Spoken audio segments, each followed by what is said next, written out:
นทั้งหมดเจียแผ่นดินแผ่นเจียแผ่นดินเนี่ยมันรวมเป็นทวีปเดียวก่อนแล้วก็ถูกแยกออกการแยกแผ่นดินเดียวออกเป็นแผ่นดินหลายทวีปนี้มิได้เป็นกระบวนการช้าๆหลายล้านปีแต่เป็นกระบวนการของเหตุการณ์เดียวเหตุการณ์เดียวซึ่งเป็น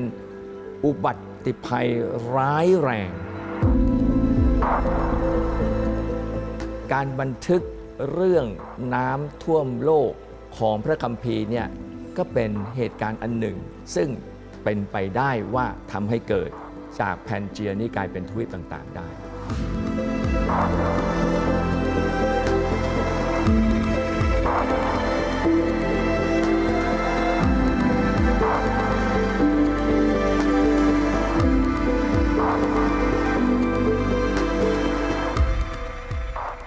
คำถามใหญ่ของคนที่ปฏิเสธน้ำท่วมโลกคือแล้วน้ำมันไปไหนน้ำมันมาอย่างไงแล้วน้ำมันไปไหนเราจะตอบคำถามนี้ด้วยหลักฐานของการเกิดน้ำท่วม5ประเด็นอันที่1คือธรณีแปรสันฐานแผ่นธรณีภาคแบบอุบัติภัยร้ายแรง catastrophic plate tectonics ธรณีแปรสันฐานแผ่นธรณีภาคมันเป็นกระบวนการแปรสันฐานของเปลือกโลกที่มักจะกล่าวกันว่ามันเกิดในห่วงเวลาเป็นล้านปีหลายร้อยล้านปีนักวิทยาศาสตร์กลุ่มนี้ได้ศึกษาและเวลานี้ก็ออกเป็นสารคดีมาบอกว่ามันเกิดขึ้นอย่างรวดเร็วเป็นแรมเดือนไม่ใช่แรมหลายร้อยล้านปีและประเด็นที่2คือแนวสันกลางมหาสมุทร Mid Oceanic Ridge ซึ่งมีการค้นพบนักวิทยาศาสตร์จะพูดถึงจุดนี้ประเด็นที่3โซนรอยแยก The Fracture Zone ประเด็นที่4ร่องลึกสมุทร Trench และประเด็นที่สำคัญมากประเด็นที่5รอยเลื่อนทวีป Continental Rift ซึ่งตรงกับพระคัมภีร์ใช้คำว่า Fountains of Great Deep Opening พุของมวลห้วงลึกน้ำจากห้วงลึกที่เปิดออกมา The Fountains of the Great Deep Opening ซึ่งเดี๋ยวจะดูด้วยกันว่านักวิทยาศาสตร์เขาอธิบายมันอย่างไร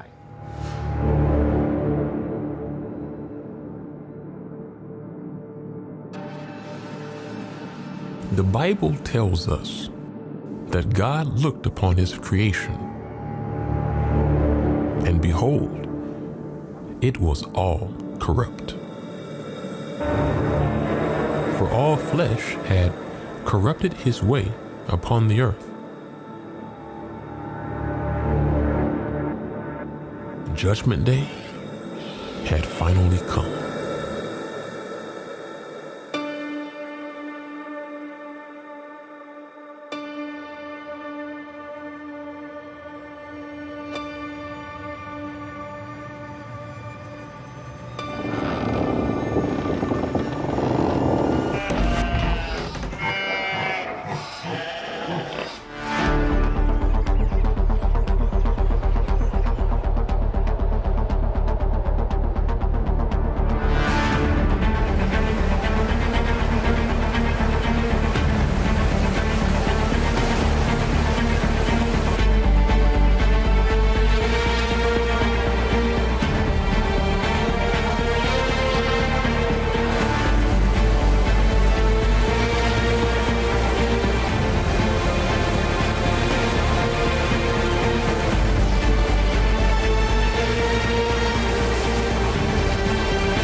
Behold,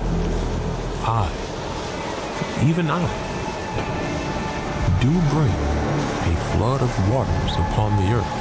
to destroy all flesh,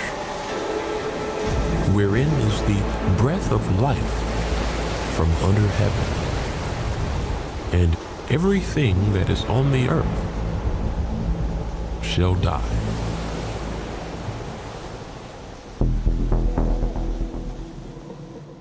Every non-flood geologist on our planet believes that the planet Mars had a global flood. Creationists do believe, like the unbelievers, like the secular geologists believe, Mars did have a flood. We think it happened the same time our flood did, maybe an asteroid storm hitting the inner planets, the rocky planets. Here on our planet, we're now currently covered 70% with water, 2 miles deep,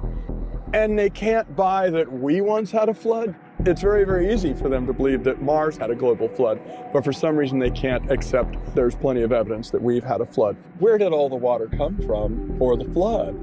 I mean, where did it come from and where did it go? Well, look at the globe. We're 3/4 covered with water 2 miles deep now. It's all still here. The most asked questions are, where did the water come from for the flood and where did it go? And the answer is easily explained in the model of catastrophic plate tectonics. The process of catastrophic plate tectonics is very similar to conventional plate tectonics. The main difference is the speed or the rate at which these processes unfold. Today, the plates are moving about a few inches per year. However, during the flood, billion times faster. When the flood began, it began with these fountains on the bottom of the deep ocean. Where the Bible even says the fountains of the great deep were opened up. The mid-ocean ridge is 44,000 miles long. Most of it is underwater. That's why they call it the mid-ocean ridge. And if it all erupted at the same time, it would have made the ocean floor do this, wham, and then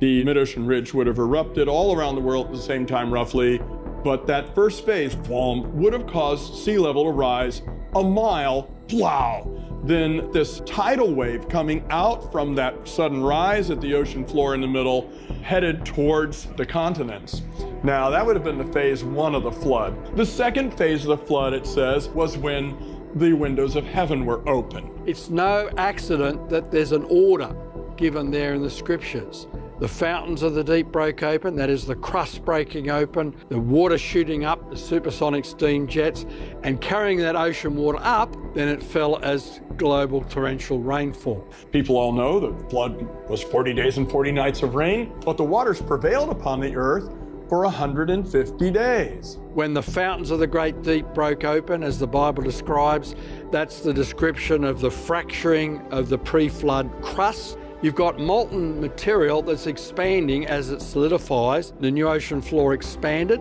That pushed up sea level. That means that the ocean floor is actually going to rise. The ocean waters rose up to cover the continents. The new ocean floor cooled and it shrank,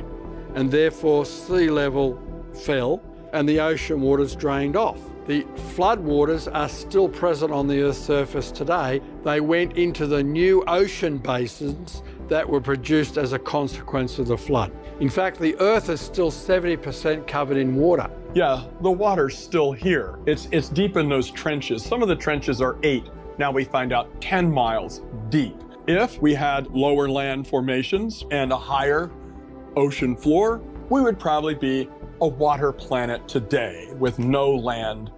surface. And it's scraping the bottom of the barrel to try to say, where did all the water go? It's still here, and it's very easy to explain that the same water, mostly the same water that's here, would have been adequate to have flooded the earth at one time, and that the situation has changed. That water is now in deeper basins. Not a problem in the flood model at all.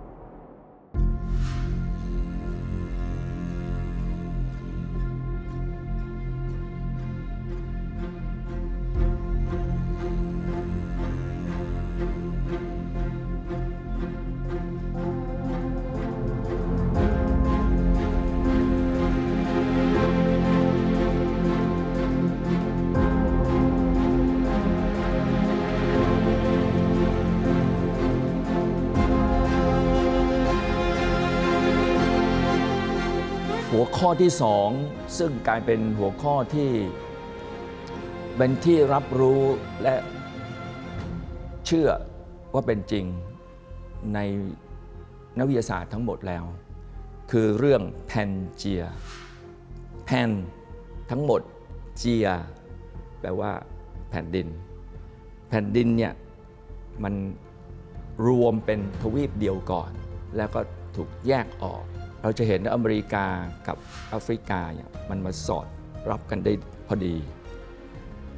อัลเฟรด เวกเนอร์เป็นนักวิทยาศาสตร์ที่เป็นที่ยอมรับกันโดยทั่วไปว่าทำให้เรื่องแพนเจียที่มีทวีปเดียวก่อนแล้วจึงแยกออกเป็นหลายทวีปเนี่ยเป็นเรื่องที่น่าเชื่อถือแต่อัลเฟรดเนี่ย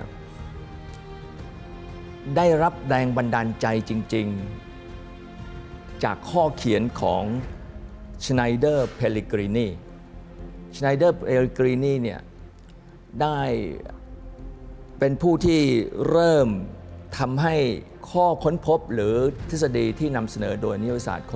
กวิทยาศาสตร์คนแรกเนี่ยเรื่องแพนเจียเนี่ยก็ได้สร้างหลักฐานเพิ่มเติมจนเป็นที่น่าเชื่อถือระดับหนึ่งแล้วต่อมาก็ทำให้เป็นที่น่าเชื่อถือมากโดยแวกเนอร์แต่ตัวเพลกรินีเองเนี่ยเชื่อว่าการแยกแผ่นดินเดียวออกเป็นแผ่นดินหลายทวีปนี้มิได้เป็นกระบวนการช้าๆหลายล้านปีแต่เป็นกระบวนการของเหตุการณ์เดียวซึ่งเป็นอุบัติภัยร้ายแรงที่เกิดขึ้นเป็นเหตุการณ์เดียวซึ่งเปลี่ยนสันฐานโลกเนี่ยและพูดถึงความเป็นไปได้เปเลกรินีพูดถึงความเป็นไปได้ที่การบันทึกเรื่องน้ำท่วมโลกของพระคัมภีร์เนี่ยก็เป็นเหตุการณ์อันหนึ่งซึ่งเป็นไปได้ว่าทำให้เกิดจากแพนเจียนี้กลายเป็นทวีปต่างๆได้ด้วยหลักฐานและข้อพิสูจน์บางอย่างที่เปเลกรินีให้จึงทำให้แวกเนอร์เนี่ยทุ่มเ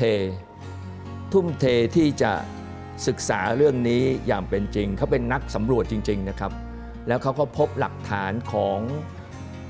ขอบทวีปเปลือกโลกขอบทวีปตรงที่แยกออกจากกัน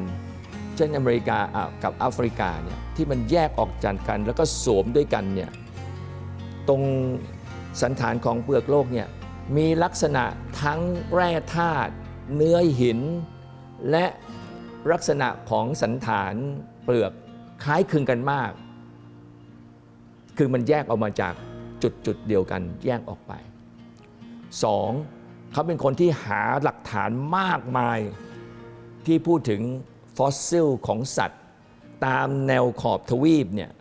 ของด้านที่แยกออกจากกันเนี่ยมีลักษณะของซากดึกดำบรรพ์ที่คล้ายคลึงกันฉะนั้นเขาเป็นนักวิทยาศาสตร์ซึ่งสร้างความน่าเชื่อถือของตัวทฤษฎีแพนเจียนี้ We're all familiar with the theory about Pangaea, which holds that the continents were once connected to form a supercontinent that later broke apart through a process called plate tectonics. Catastrophic plate tectonics is essentially the same idea as conventional plate tectonics, except that the timeline and events are all centered around the year of the flood instead of millions of years of slow processes. You may be surprised to learn that it was a man named Abraham Ortelius, a famous cartographer from the 1500s, who first proposed the idea that the flood of Noah may have been responsible for tearing apart the Americas from Europe and Africa. Hundreds of years later, another Christian by the name of Antonio Snyder Pellegrini would first theorize the modern concept of continental drift, in which he illustrated two maps depicting the continents of the world as once joined together.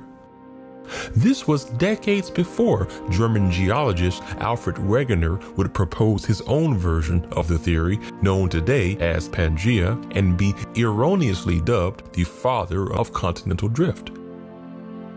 Antonio was snubbed of this honorary title. His crime was citing the book of Genesis, in which he said he made the discovery that at the beginning of creation, there was only one continent. You see, the book of Genesis laid out exactly what happened to the earth in the past during the flood, starting with what the Bible calls the fountains of the great deep opening. It wouldn't be until the 1950s that technology initially developed to detect submarines underwater would stumble across these gigantic scars from the fountains of the great deep that had split open, exactly as the Bible had described. How did a book, thousands of years old, know exactly what was at the bottom of the ocean floor? The Bible says that first, these giant subterranean rifts broke open,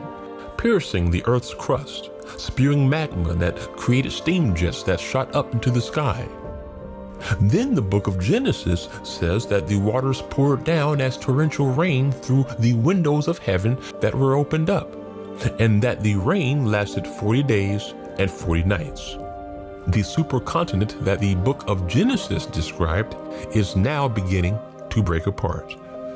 At first, the newly partitioned continents oscillate, slamming into each other before starting their ultimate journey of separation.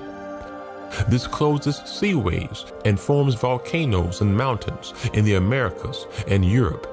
such as the Appalachian and Caledonian ranges.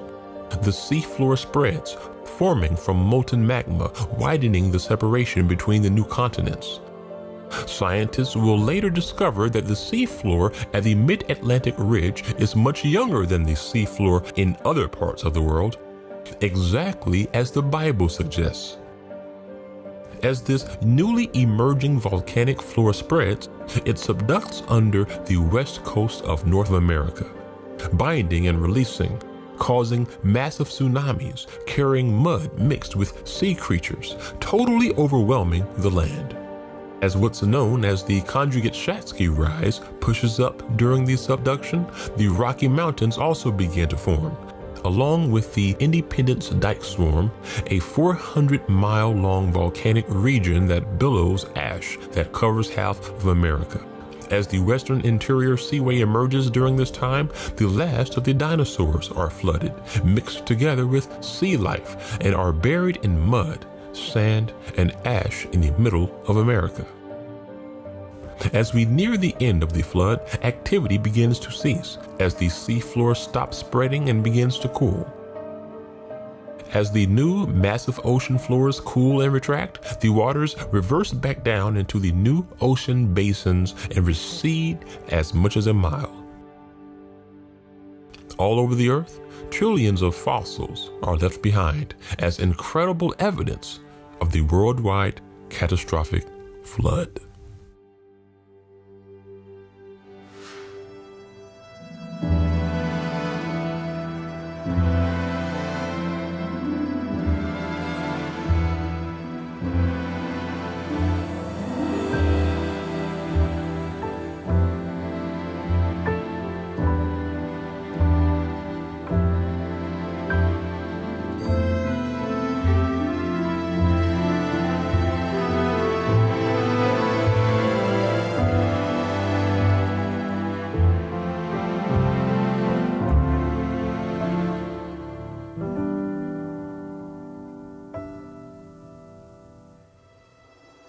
ส่วนหลักฐานชิ้นสำคัญความจริงชิ้นนี้ชิ้นเดียวก็จะพิสูจน์การที่น้ำท่วมโลกได้และขณะเดียวกันก็ทำลายสมมติฐานวิวัฒนาการได้หลักฐานนั้นก็คือสิ่งที่เราเรียกว่า Polystrate tree หรือ Polystrate tree fossil Polystrate Poly แปลว่าหลายๆอัน Strate คือชั้นของหินชั้นหลายๆชั้นซึ่งมันมีต้นไม้หรือซากฟอสซิลไม่ว่าจะเป็นความจริงซากแมลงซึ่งไปอยู่ในชั้นหิน2ชั้นซากแมลงเนี่ยส่วนครึ่งหนึ่งของร่างกายไปอยู่ในชั้นหินที่1อีกครึ่งหนึ่งของร่างกายไปอยู่ในชั้นหินที่2หรือที่ชัดมากและ พบมากมายบนพื้นโลกนี้ก็คือท่อนสูงที่ไหลตัวลงแล้วเนื่องจากโคนของซุงเนี่ยมันมีรากมันหนักกว่าเมื่อมันถูกถอนออกจากแผ่นดินมันหนักกว่ามันก็จมโดยเอาส่วนท่อนล่างนี่ตั้งขึ้นและท่อนยอดเนี่ยชี้ขึ้น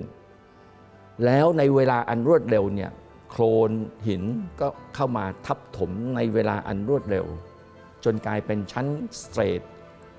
หลายๆชั้น Polystrate Fossil Polystrate Tree Fossil กราฟิกเรื่องเสื้อเนี่ยนะที่บอกว่า Polystrate Tree เนี่ยทำลายทฤษฎีมันเป็นไม้ทะลวงสมมุติฐานวิวัฒนาการเรียบร้อยและถ้าท่านผู้ชมไปค้นคว้าดูว่าชิ้นนี้ชิ้นเดียวก็บอกว่าสันฐานของเปลือกโลกเนี่ยได้ถูกสะสมในเวลาแรมเดือนไม่ใช่แรมล้านปีเพราะว่าไอ้ฟอสซิลที่เป็นไม้เนี่ยถูกกำหนดที่ตั้งของมันในชั้นหินต่างๆเนี่ยแล้วก็เป็นฟอสซิลกลายเป็นหินพร้อมๆกับสภาพแวดล้อมของมันจึงทะลุการเวลาของล้านปีซึ่งมีคนตั้งสมมติฐานว่าเพื่อสร้างชั้นหินต่างๆของเปลือกโลกเนี่ยมันใช้เวลาหลายร้อยล้านปีนะครับ The most compelling evidence for a global flood is the sediment record itself. All over the earth, what's under your feet, hundreds of distinct horizontal layers, generally with smooth interfaces between the layers. The only way that such a record could have come into existence is global scale processes producing the whole record in a single global event. All over the world, the layers are flat and there's no river channels in them. Think about what you see at the Grand Canyon. You see these flat pancakes, one on top of another, just flat, flat, flat, flat. They're basically erosionless. Here's how they formed. At the beginning of the flood, there was movements of the crust. Crustal movements actually cause earthquakes. Earthquakes in water cause tsunamis. The tsunamis then originating from the ocean areas would then race across the continents. Once the tsunami lost its power, the sediment would settle down out of the water and form a flat layer at the bottom. That's the first layer. Then another earthquake in a different part of the world sets off a tsunami, maybe a week later, maybe a day later, brings in a different sediment. The tsunami runs out of power in this area. The sediments in the water settle to the bottom and form another flat layer. There's no erosion. Again, you have a third tsunami bringing in these sediments, third layer. My simulations indicate that these tsunamis were large enough for a single tsunami to sweep all the way across a continent. These layers were formed underwater. That's why they were so confusing to so many people. It's fascinating to see the evolution scientists explain their dig sites. For example, at Dinosaur Provincial Park, they have 10,000 dinosaurs buried in this flat layer. And you ask the site paleontologist, well, how did these 10,000 dinosaurs get in this flat layer? Well, they died in a river in flood. Oh, what was the shape of the river bottom? It was a flat river bottom. So you're saying this river that was so strong that could bury 10,000 dinosaurs over 5 miles wide, which would be a raging river, wasn't strong enough to cause an erosion channel? Why isn't there a river cut from this river channel? Why isn't there erosion from that river? The answers make no sense in light of this flat problem, the erosionless problem. What we see at the Grand Canyon is that the layers got bent at the edge of the plateau. Because the folding was smooth when the sediments were still soft, the whole sequence had to be formed rapidly during the flood and then bent at the end of the flood while they were still wet. And so these folds are very strategic evidence tying together all the layers, and it emphatically demonstrates that the millions of years never happened. Or the fact that you have what are called polystrate fossils. They're usually trees that go through more than one layer. These trees have 3 layers that are supposedly 30 million years worth of rock around them. You know that if you start accumulating sediment around the bottom, the sediment would eat away at the bark would rot, and the tree would die even sooner, would fall over even less than 100 years. But here we have trees, vertical, fossilized with 3 layers. In the worldwide flood, trees were swept up and they were floating on the top. Now, eventually, the trees became waterlogged and sank to the bottom. Now, trees normally sink horizontal, but some trees, as discovered by Dr. Steve Austin, when they sink vertically. If a tsunami wave comes, and there was a lot of tsunami waves during the flood, and brings in sediment, when the tsunami wave loses power, the sediment in the wave settles into a flat layer at the bottom. Maybe a week later or a day later, another tsunami wave comes in from a different direction. When the tsunami wave loses its power, the sediment begins to fall, and now it forms a second layer on top of the first, amongst this vertical tree that hasn't fossilized yet. Now, if that tree could be buried with 30 feet of sediment in just, say, a week, you could easily accumulate the entire Grand Canyon stacked layers in a year's time. It is the explanation that defeats the evolution time, and it actually defeats the theory of evolution. This is the single most important geological fact, and nobody seems to teach us in college or in the evolution world.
ส่วนประเด็นสุดท้ายคือประเด็น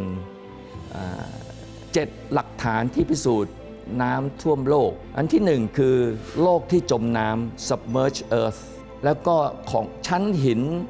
ที่ตกตะกอนซึ่งตกตะกอนโดยน้ำท่วมอันที่3สำคัญมากคือไอ้ตัวตกตะกอนของมันเนี่ยทำให้ซากของ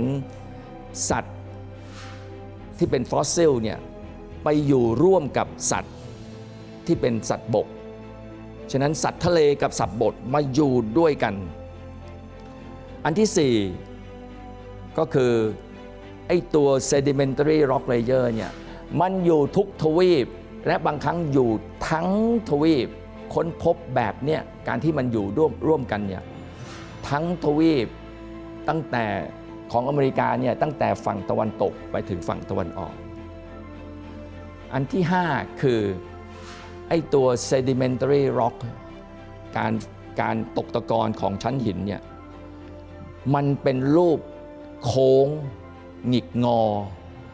แสดงถึงการที่มันฟอร์มมาเป็นชั้นหินเนี่ยมันทำขณะที่มันยังมีความยืดหยุ่นอยู่ซึ่งแสดงถึงสภาพที่อยู่ลงตัวคงตัวเป็นลักษณะของชั้นแล้วต่อมาก็กลายเป็นหินเนี่ยมันเป็นกระบวนการที่รวดเร็วอันที่6คือพวกแกรนด์แคนยอนต่างๆแคนยอนที่มีการซุดตัวยังเป็นชั้นหินเป็นหน้าผาในบริเวณกว้างๆเนี่ยเรียกว่าแคนยอนเนี่ยเป็นตัวพิสูจน์ของน้ำท่วมโลกส่วนอันสุดท้ายที่เรากล่าวไปแล้วคือ Polystrate tree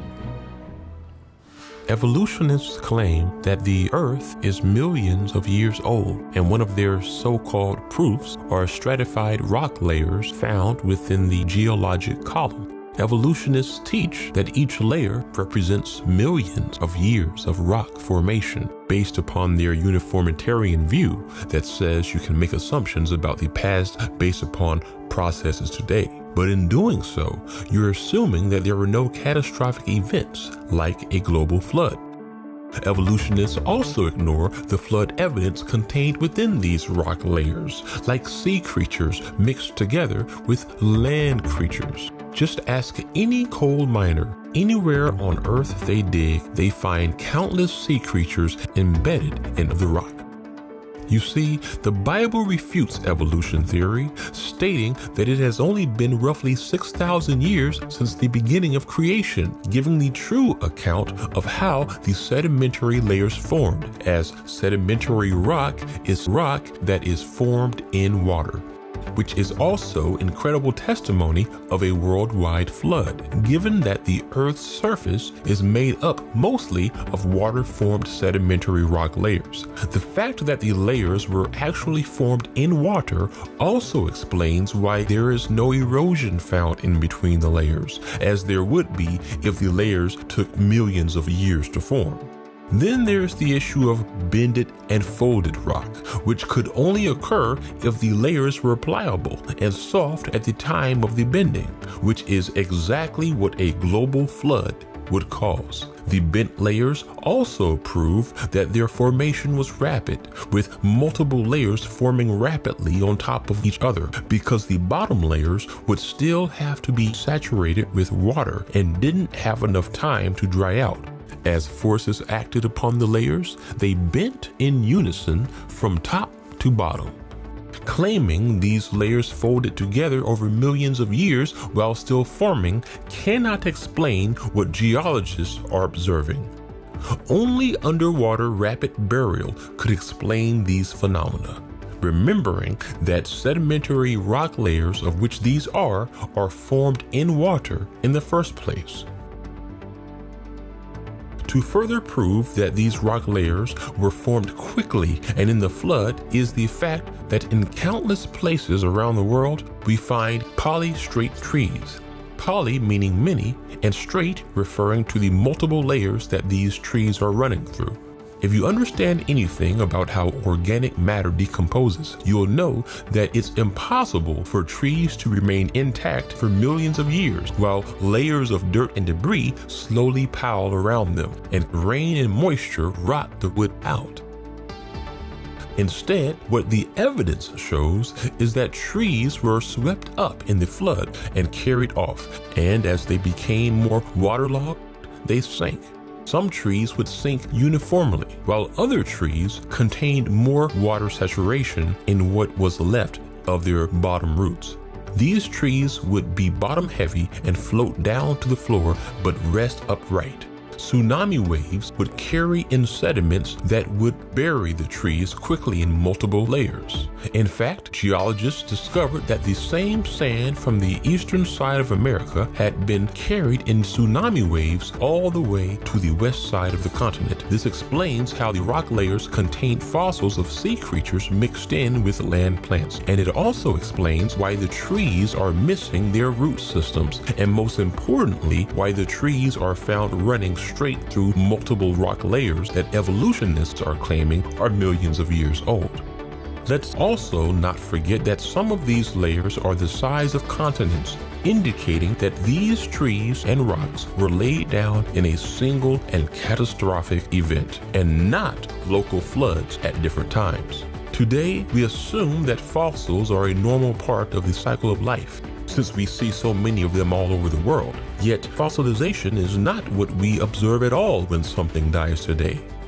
Thankfully, dead matter does not fossilize today under normal conditions, but instead, God made dead matter to break down and return to the earth. The fact that we see so many fossils indicates that there was a worldwide event that caused mass fossilization of all life on Earth at one point in time. Think about it. If the Earth today is covered 71% in water, water-formed sedimentary rock layers made up most of the rock on Earth. Inside those rock layers are sea creatures mixed in with land creatures. some of these sedimentary layers span entire continents, meaning they were formed all together in one event. Multiple layers are bent and folded together, proving rapid burial events created them. We find trees spanning through multiple layers of rock, and all over the globe we find massive areas of erosion, such as great canyons carved out.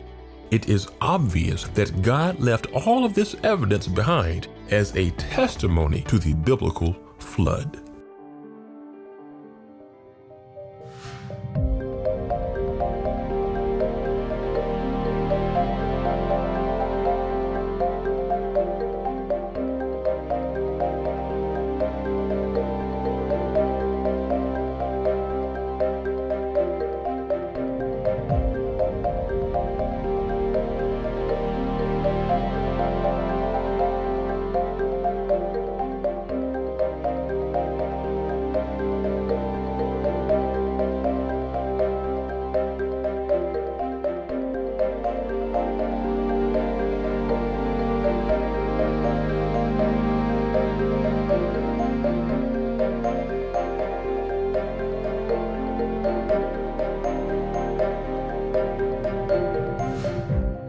Taz, in 2010, construction workers widening a highway in the middle of Chile's Atacama Desert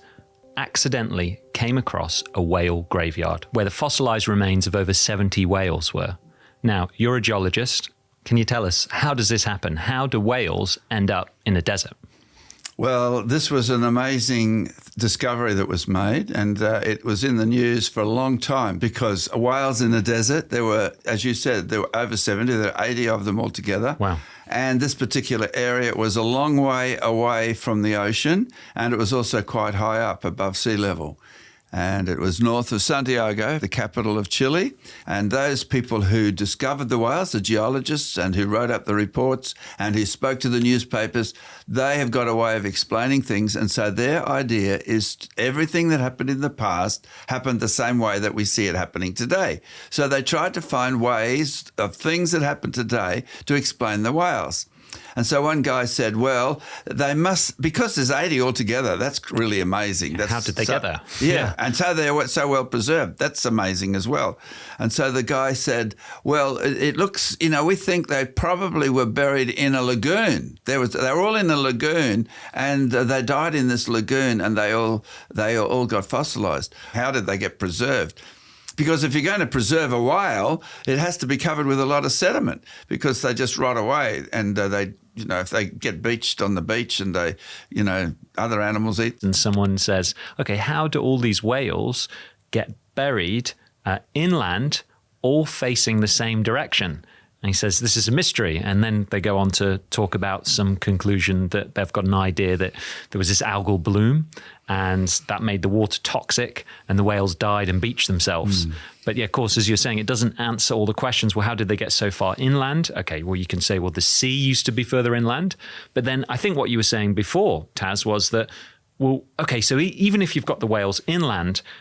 you've got them dead and you've got them all beached, and say somehow you get them all beached so they're facing the same direction. Just imagine you've managed to do that. I think what you were saying earlier is the most difficult part is, how do you make it a fossil then? Well, it's got to get buried. Yes. And it's not just a little bit of sediment that sort of sprinkles on them. Yep. You've got to get meters of sediment that's going to hold these whales down, because as they decay, they fill up with gas. Even if there is a little bit of sediment, up to half a metre on them. On top of the whale. On top of the whales. Right. Then when they fill up with gas as they decay, that produces enough buoyancy to pop them out of the sediment. So they go into the ocean, and again they get eaten by predators. So, because I've heard of some even float, right? I think you wrote an article on this on creation.com of was it a whale that floated? A whale that floated. And it was after it died, and it was floating so much that I think they needed to put a bomb in there or something to try to get it to sink. And they used to almost unbelievable. They used to take tourist launches out, and people would pay money to go and see this whale, which is floating around off Australia. It was quite amazing. So what we're saying is that there's a propensity for a dead sea creature that has a lung capacity, or is it all vertebrate sea creatures that bloat and float? It's just the decay that causes it. It's a bacterial decay that causes gas in the stomach. And you see, the people who do the research on this, the geologists, they can't say Noah's flood. Right. They can't say that. Yes. Or they're cancelled. Yes. They lose their accreditation. But they must say there was a lot of sediment they on the might top. they might say that there was a catastrophic burial here. They might say that sort of thing, and point to catastrophe. But you can't say Noah's flood. You'd never get a paper published in that case. And if you said it at your university or your research establishment, you'd lose funding. So if it was a worldwide flood, then we'd expect there to be these type of whale graveyards or other animal graveyards on other parts on the continents. Do we find that? Yes, we do. We do find graveyards. There's another one which has been more recently in the news, which is a whale graveyard in the Sahara Desert in Egypt, which is or near Egypt in the North Africa. So that's another example of whales, and they're buried late. They're buried very late in Noah's flood, so as the waters were receding. The geologists who were studying in the Chile area, they're talking about it. They must have been buried as the oceans were lowering during a period of ocean downdropping, and so of continental uplift, and that fits exactly with what the sequence of events of Noah's flood, where the waters came up and covered the wholes of the continents, and at that time there would have been whales on the continents swimming around in what they call great inland seas, and then as the continents rose and the oceans started to sink, the water started to flow off the continents, and it was quite an energetic flow of water. And so all along the coast of Chile, there are these little areas. The geologists call them basins. So they might be 20 or 30 or 100 kilometres long, and they sort of on just little basins on the edge of the coast there. And that's where these whales were found buried. And that fits the continents rising, the waters running off, sediment being deposited on the edge of the continents, and in the lower areas of where the sediment's deposited, there's huge boulder beds. It's called a conglomerate. So there's large rocks which are all washed in together, which means lots of water, lots of catastrophe, burying the sediment, and that's in those sediments further up, that's where the whales were buried. And so it fits exactly with the sequence of events connected with Noah's flood. What you're saying is the problem is, how do you get those boulders in that layer? So it's a layer below the ground, below the whale fossils? Below the whale fossils, that's right. And in that layer you find large boulders. So it's a conglomerate, you've got sandstone around it or something and big boulders in it. That's exactly right.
หากใครดูจบแล้วฝากกดไลค์กดแชร์และกด subscribe ให้ด้วยนะครับ